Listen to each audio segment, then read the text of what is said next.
नमस्कार दोस्तों, आप देख रहे हैं डीजी हिमाचल, जहां हम लाते हैं आपके नौकरी, अधिकार और सरकारी फैसलों से जुड़ी बड़ी खबरें, वो भी पूरे तथ्यों के साथ। सुक्खू सरकार का कर्मचारियों को एक और बड़ा तोहफा। हिमाचल के चतुर्थ श्रेणी कर्मचारियों को पेंशन में बड़ी राहत। 2003 के बाद वालों के लिए आई बड़ी खुशखबरी।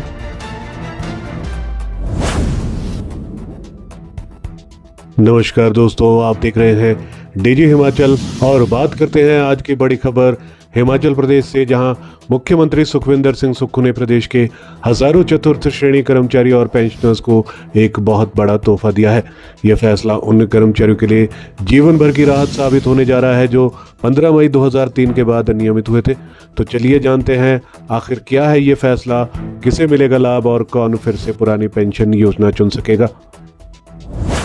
लेकिन आगे बढ़ने से पहले आप हमारे चैनल को जरूर सब्सक्राइब करें ताकि इसी तरह की खबरें आपको सबसे पहले मिले। प्रदेश सरकार ने बड़ा कदम उठाते हुए फैसला लिया है कि जो चतुर्थ श्रेणी कर्मचारी 15 मई 2003 के बाद नियमित हुए हैं, उन्हें अब पेंशन गणना में 5 वर्ष की दैनिक सेवा के बदले 1 वर्ष की नियमित सेवा का लाभ दिया जाएगा। मतलब आपकी मेहनत अब गिनी जाएगी। यदि आपने दैनिक वेतन भोगी के रूप में भी काम किया है तो आपको 5 वर्ष के लिए 1 वर्ष का नियमित सेवा काल दिया जाएगा। अधिकतम 2 वर्ष की अतिरिक्त सेवा मानी जाएगी। मुख्यमंत्री सुक्खू के इस निर्णय के अनुसार अगर किसी कर्मचारी ने 10 साल या उससे ज्यादा दैनिक सेवा की है तो उसे अधिकतम 2 वर्ष की अतिरिक्त नियमित सेवा के बराबर लाभ मिलेगा। ये लाभ पेंशन गणना में जोड़ा जाएगा।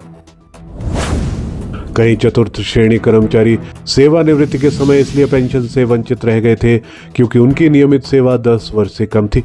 अब सरकार के इस फैसले से वे कर्मचारी भी पेंशन के लिए पात्र बन जाएंगे क्योंकि दैनिक सेवा को सेवानिवृत्ति के समय पेंशन के लिए गिना जाएगा। यह पूरी प्रक्रिया सीसीएस पेंशन रूल 1972 के तहत की जाएगी। इस नियम के अनुसार किसी भी कर्मचारी को पेंशन का लाभ पाने के लिए कम से कम 10 वर्ष की अर्क सेवा पूरी करनी होती है। अब दैनिक सेवा जोड़ने से बहुत से कर्मचारियों की ये शर्त पूरी हो जाएगी। सुक्खू सरकार फिर से देगी ओपीएस का विकल्प। मुख्यमंत्री सुखविंदर सिंह सुक्खू ने यह भी घोषणा की है कि इन कर्मचारियों को पुरानी पेंशन यानी कि ओपीएस चुनने का फिर से विकल्प दिया जाएगा। मतलब जो अब तक नई पेंशन के दायरे में थे वह चाहे तो ओपीएस में आ सकते हैं, उनके लिए फिर से ओपीएस का विकल्प खुल जाएगा। ओपीएस बहाली के बाद कर्मचारियों में खुशी की लहर। पहले ही सुक्खू सरकार ने सत्ता में आने के बाद प्रदेश में पुरानी पेंशन योजना लागू की थी। अब इस नए फैसले से सरकारी कर्मचारियों में फिर से एक बार खुशी की लहर दौड़ गई है। ये फैसला खास तौर पर उन कर्मचारियों के लिए वरदान है जो 2003 के बाद नियमित हुए हैं। बहुत से कर्मचारी पहले दैनिक वेतन भत्ता यानी कि डेली वेजेस पर सालों तक काम करते रहे हैं, लेकिन नियमित होने के बाद उनकी वही सेवा नहीं गिनी गई। अब सुक्खू सरकार ने उनकी मांग को स्वीकार किया है। इस फैसले से न केवल उन्हें पेंशन का लाभ मिलेगा बल्कि उनकी वित्तीय स्थिति में भी सुधार होगा। अब अगर किसी कर्मचारी ने 10 साल तक दैनिक मजदूरी की और फिर 8 साल नियमित सेवा की तो उसे 2 साल का अतिरिक्त सेवा माना जाएगा, यानी कुल 10 साल की अर्क सेवा पूरी मानी जाएगी और वह पेंशन पाने के लिए हकदार बन जाएगा। मुख्यमंत्री सुक्खू ने कहा है कि हमारी सरकार कर्मचारियों के हितों की रक्षा के लिए वचनबद्ध है। हमने ओपीएस लागू करके अपना वादा निभाया है और अब चतुर्थ श्रेणी कर्मचारियों को भी न्याय दिया गया है।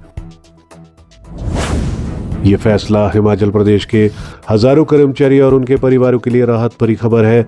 सरकार का ये कदम निश्चित रूप से कर्मचारी हितैषी नीति की दिशा में एक बड़ा कदम है। अगर आपको भी ये जानकारी अच्छी लगी हो तो वीडियो को लाइक जरूर करें, अपने साथी कर्मचारियों तक ये जानकारी जरूर पहुंचाएं। वीडियो को लाइक के साथ शेयर भी करें और चैनल को सब्सक्राइब करें ताकि आपको ऐसे ही अपडेट सबसे पहले मिल सके। हमारे चैनल पर दी गई सभी जानकारियाँ विश्वसनीय समाचार पत्रों के माध्यम से एकत्रित कर आपको दी जाती है। हर खबर का लिंक डिस्क्रिप्शन में दिया जाता है। किसी भी खबर की पुष्टि हमारे लिए संभव नहीं है। आप हमारी मेहनत को लाइक, वीडियो को शेयर और चैनल को सब्सक्राइब जरूर करें।